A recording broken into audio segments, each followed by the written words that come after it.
I stood in the shadows of the wine cellar looking out at my son's wedding, glowing like a dream. People laughed. They raised their glasses. They clapped their hands. And I watched my wife. A light chain rested around her wrist. She was being led across the courtyard like part of the show. My daughter-in-law smiled. She called it special care. No one objected. No one thought it was wrong. In that moment, I understood something cold and clear. Some weddings are built on the silence of humiliation. Before I go on, if you're still here, please subscribe to the channel. Leave a comment and tell me where you're listening from. Because from that moment on, that beautiful wedding was no longer what stayed with me. What stayed was the feeling of realizing that some truths, if they are not spoken in time, will follow us for the rest of our lives. I did not step out right away. I stayed still in the shadows, my back against a cold wooden barrel, listening to the distant waves hitting the rocks, like the steady breathing of the Maine coast. The lights outside were so bright they made everything feel unreal. The music played just loud enough to cover the uncomfortable silences. It was a perfect wedding, if you only looked with your eyes and didn't look for too long. My wife stood in the middle of the courtyard. Betty wore the cream-colored dress I had pressed 3 times that morning. She was unsteady on her feet, but she still tried to smile at the people around her, the way she had learned to do over many years. She always believed that if she stayed pleasant, things would somehow turn out fine. I saw her wrist tremble slightly every time she moved. At first I thought it was just a decorative bracelet. Then the light slowly shifted, and I saw the thin line running from her hand to Heather's. It wasn't rough. It wasn't heavy. Light enough to look like an accessory. Subtle enough for strangers to think it was part of the setup. Heather leaned down and whispered something into my wife's ear, then laughed out loud. Betty nodded softly as if she had been told to stay still. Then Heather gently tugged her forward a few steps, pointing toward the flower petals scattered on the grass. "Could you pick those up for me?" I caught her saying. Her voice was sweet. Polite.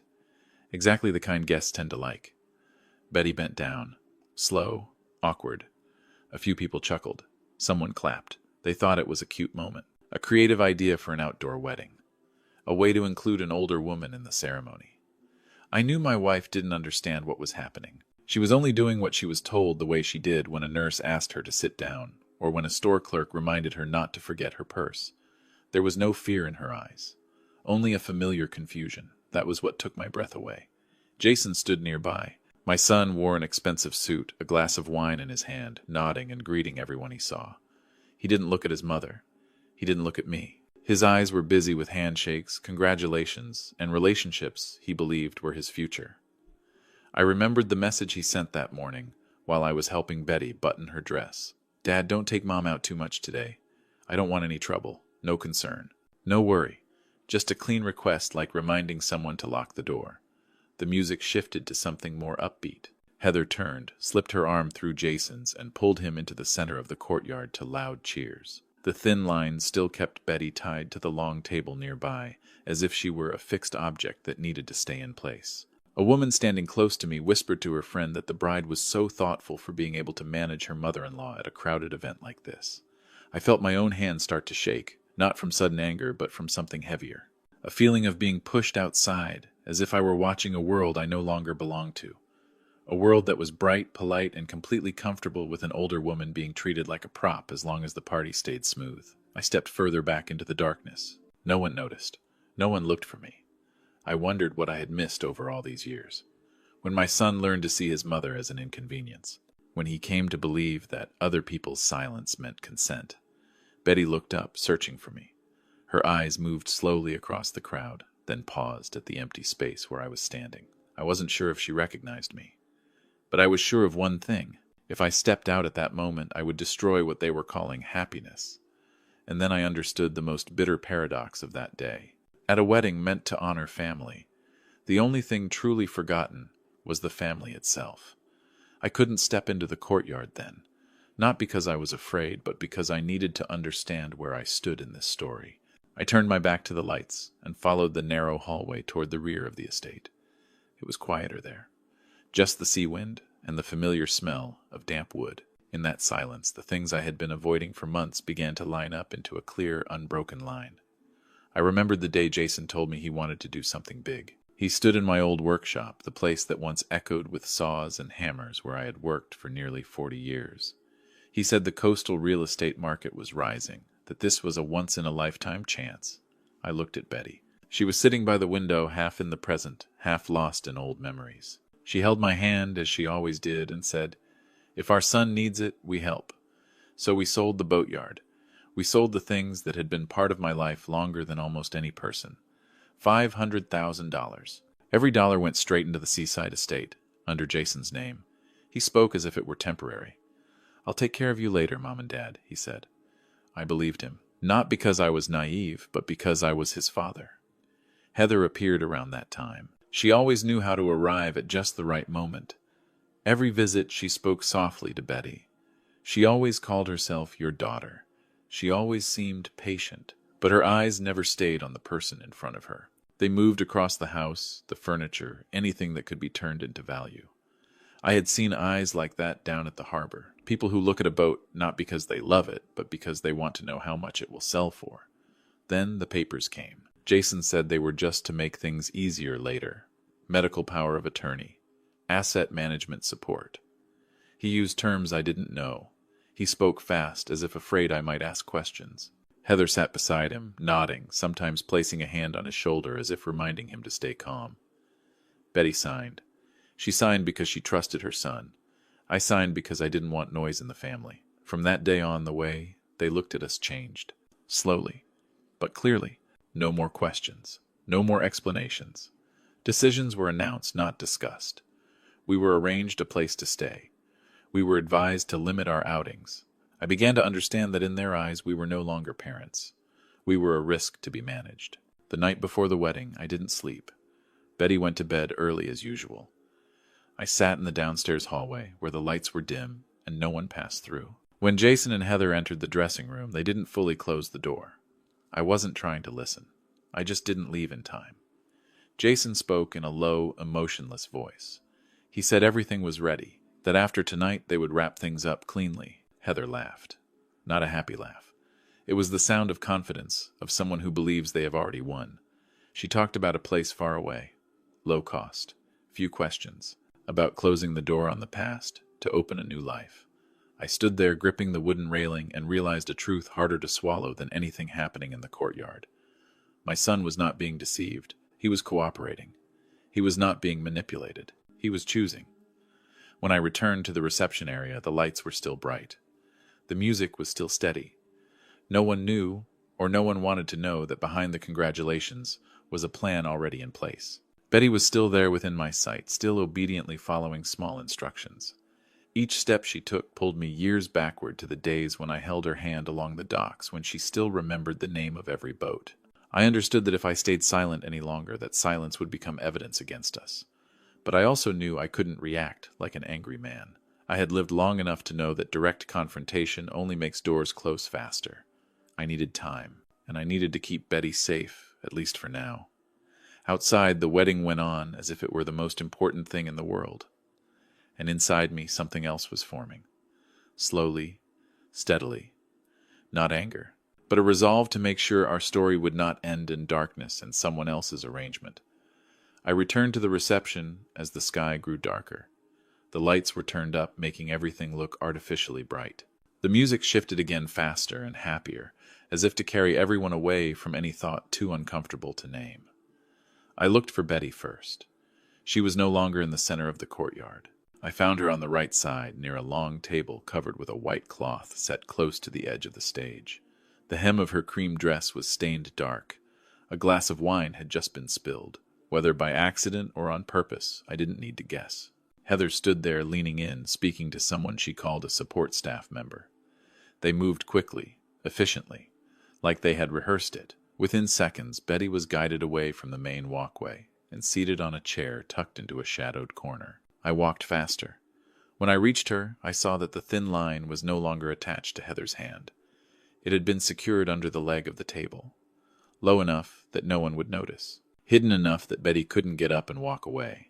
She sat there, both hands resting on her lap, her eyes moving around as if searching for something familiar that had vanished. Heather bent down, brushing Betty's dress lightly, her voice so sweet it put everyone else at ease. She said Betty needed to rest, that the crowd was tiring her. A few guests nodded in agreement. They liked order.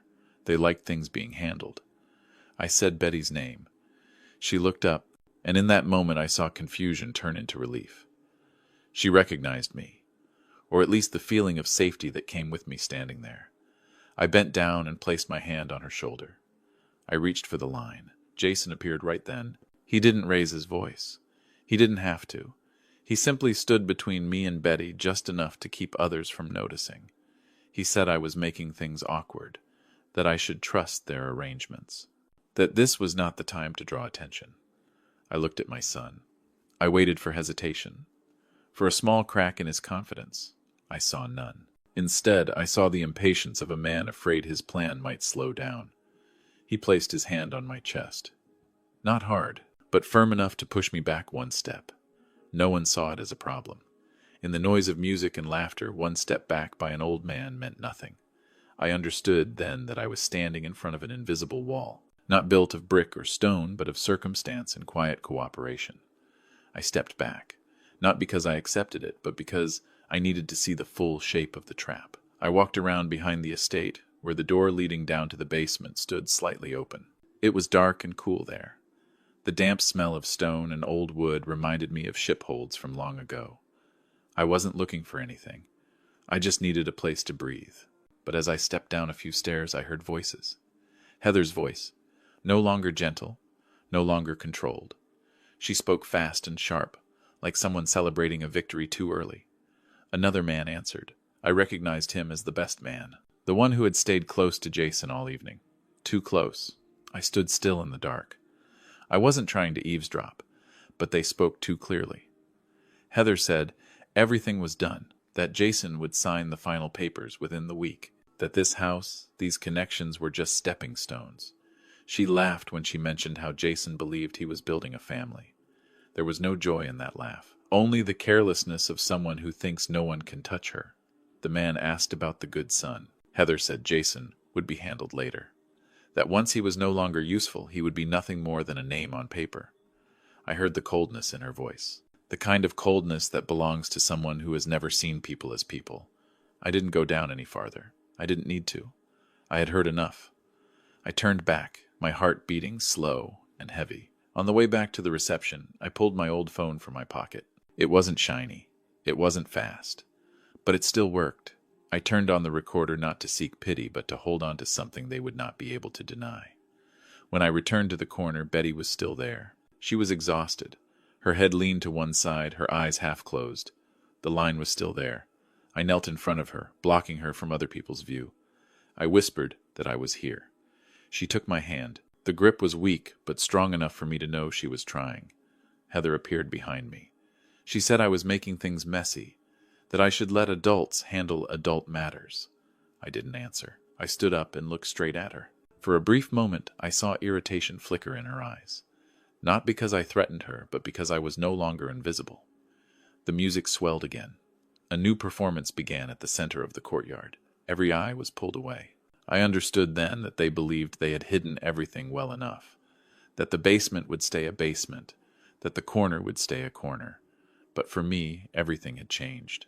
What I had seen and heard down there was not just a secret. It was proof that the humiliation outside was not accidental. It was part of a plan built calmly, step by step, and I knew from that moment on I was no longer just a man standing and watching. I didn't return to the stage right away. I needed a few minutes to arrange everything in my head the way you inspect every joint before launching a large ship. I walked around to the technical area behind the estate, a place few people visited because there were no decorative lights and no glasses of wine. Only cables, sound, control panels, and LED screens playing preloaded images. I had spent my life with wood, rope, and metal. I knew what could bear weight and what would shift with just a light touch. This system wasn't complicated. It had been set up in a hurry to serve one perfect evening. I didn't break it. I only changed its direction. I plugged my old phone into an auxiliary port. The small screen lit up slowly, as if it too needed a moment to understand what it was about to do. I checked the audio file and the short video from the basement. Nothing graphic, no shocking images, just words. And sometimes words are enough to make everything go quiet. Outside, the music rose. I heard the host announcing the next special moment. This was when they planned to show the love story video. I waited for the right beat, like waiting for the right wave to guide a boat out of the harbor. When the large screen lit up, laughter was still scattered across the crowd. Then the sound changed. No music, only a voice filling the open space. Heather's voice, clear, needing no explanation. Words about closing the door on the past, about people treated as burdens, about a plan spoken too easily. The reception fell silent. Glasses were lowered, eyes turned toward the screen, then toward the bride. I stepped out of the technical area and stood at the edge of the crowd. I didn't look for Jason's eyes. I didn't need to. I only needed to know that Betty was safe. When the recording ended, the short video appeared next. No shocking angles. Just a dark basement, a familiar voice, and the way someone speaks about others when they believe no one is listening. I saw Heather turn, trying to smile, then realizing no one smiled back. Jason stood frozen. For the first time that evening, he looked like someone who had just realized he no longer controlled the room. I didn't speak into the microphone. There was no need. I walked over to Betty. I loosened the line beneath the table very slowly so no one would notice. I helped her stand. She leaned into me, light as a memory. A few people stepped aside automatically, as if the air around us had changed. Whispers began. Someone called for an event organizer. I heard familiar footsteps from the entrance. An old friend of mine, now working with the local authorities, walked in with 2 colleagues. I had called him earlier, not to complain, just to say that something needed serious attention. They didn't rush. They didn't raise their voices. They stood there looking at the screen, paused on a frame clear enough. They asked a few short questions. Direct. Heather's answers didn't flow the way they usually did. Jason tried to step in, but each time he spoke, he sounded out of sync. The crowd began to drift away. No one wanted to stay once the party was no longer a party. The same people who had clapped earlier were now busy looking for their coats. The shine faded quickly, leaving behind an awkward emptiness. I led Betty outside toward the path along the coast. The air was cooler. The sounds behind us grew distant. I heard someone call my name, but I didn't turn around. Some conversations don't need to happen right away. When I looked back one last time, I saw Jason standing alone under dimmed lights. He watched us leave, but didn't call out again. I didn't feel anger. I only felt a distance forming clear as the horizon. I knew this wasn't the end. What had just happened was only the moment the truth was placed on the table. The rest would unfold slowly the way things need to be done. But right then, as I felt Betty's hand gently tighten around mine, I knew I had done the only thing I could do on a night like that. Not to destroy a wedding, but to close a door that had been opened the wrong way, and to open another path quieter but fairer. We left the estate late that night. The lights behind us slowly disappeared behind the line of coastal pines.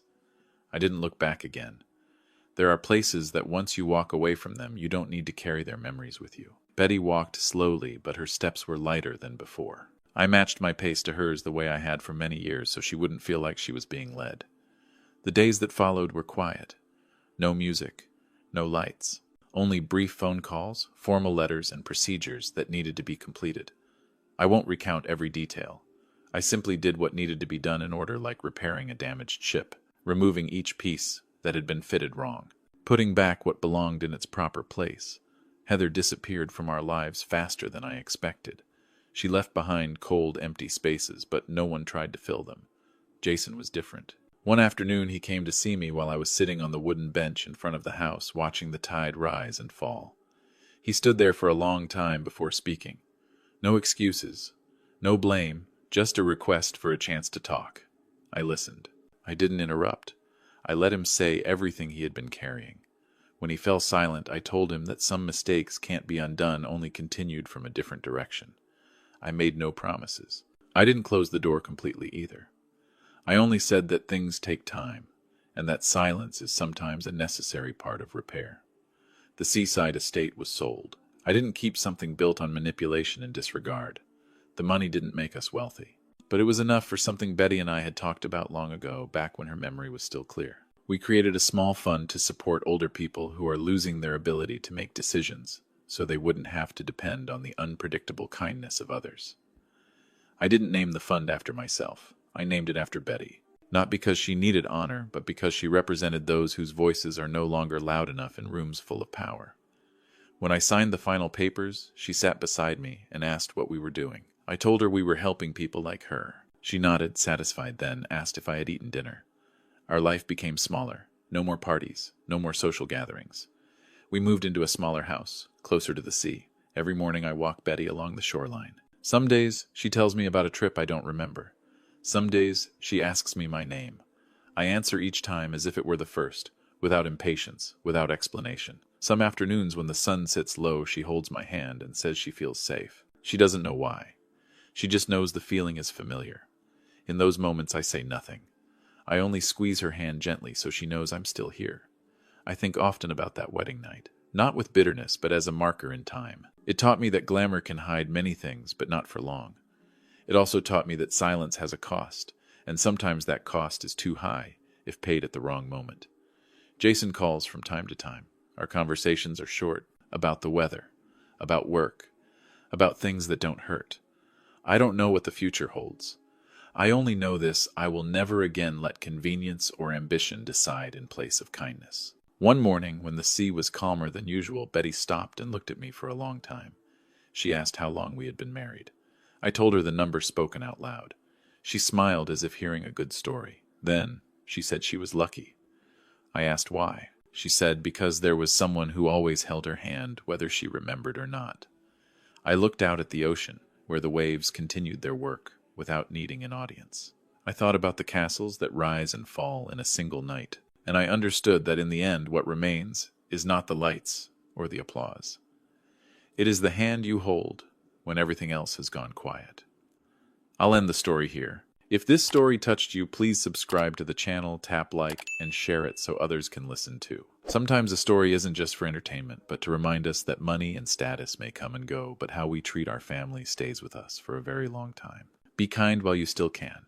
And don't stay silent in the face of what's wrong, because silence is also a choice, and it isn't always the right one. Thank you for listening.